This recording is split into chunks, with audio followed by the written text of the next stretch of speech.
Over 300,000 years ago, in the heart of Africa, early humans lived along rivers, vast savannas, lush forests, and towering mountains. These landscapes, so diverse in beauty and natural abundance, became the backdrop for the earliest human civilizations. These early people were not just survivors, they were builders, thinkers, and creators. Their ingenuity and resilience formed the foundation of human civilization.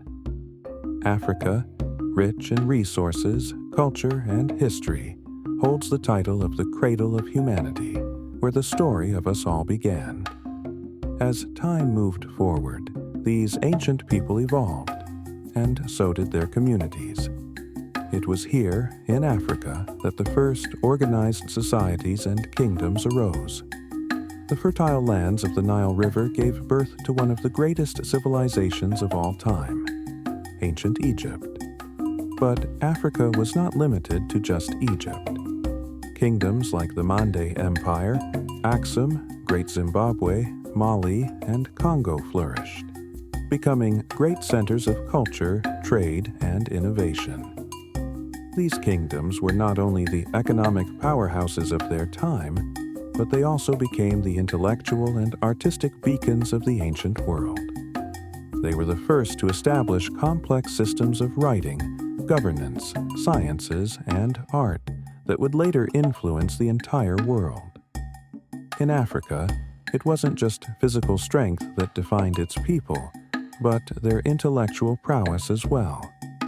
Writing systems emerged, such as the Meroitic script of ancient Nubia and the famous hieroglyphs of Egypt.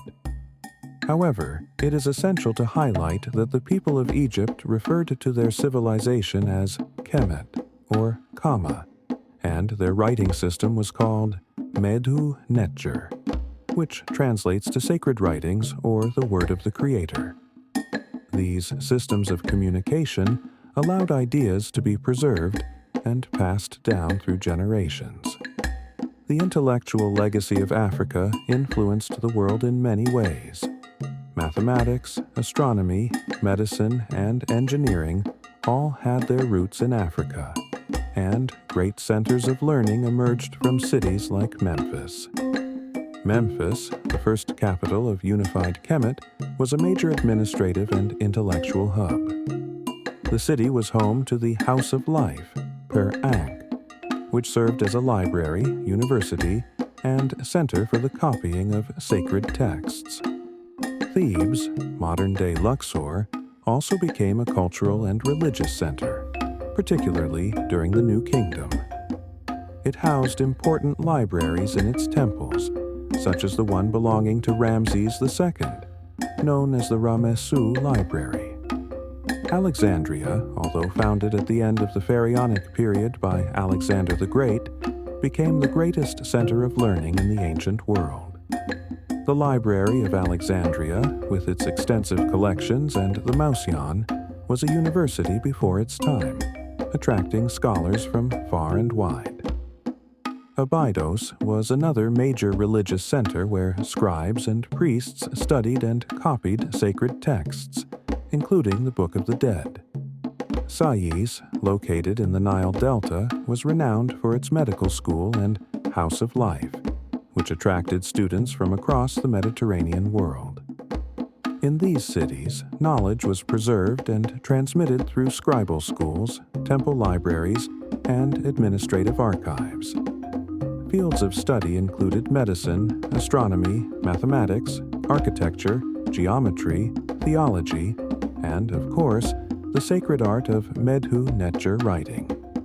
Timbuktu, a city in the Mande Empire, is often regarded as the intellectual capital of Africa. The city was home to Sankore University, the first university in the world, founded in the 12th century. It attracted scholars and students from across Africa and the Muslim world, teaching subjects like Islamic law, astronomy, mathematics, and medicine. Timbuktu's private libraries were legendary, housing countless manuscripts.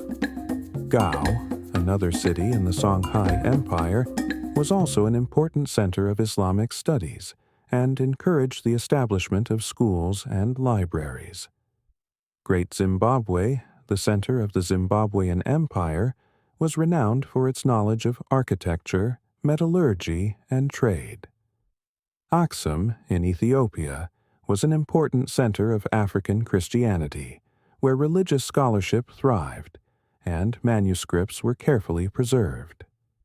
Meroe, in the Kingdom of Kush, was a center of technological development, particularly known for its mastery of iron metallurgy and architectural innovations. The Kanem-Bornu Empire, in the region of modern-day Chad, also had cities like Ngazargamu, which were famous for their Islamic studies. The town of Kumbi Saleh, in the Ghana Empire, housed Quranic schools and libraries, making it a significant intellectual center. These cities played a crucial role in the preservation and development of knowledge across the continent, contributing greatly to African civilization. While much of their intellectual heritage has unfortunately been lost or destroyed over time, it is undeniable that the knowledge developed in these African civilizations spread across the world. This knowledge,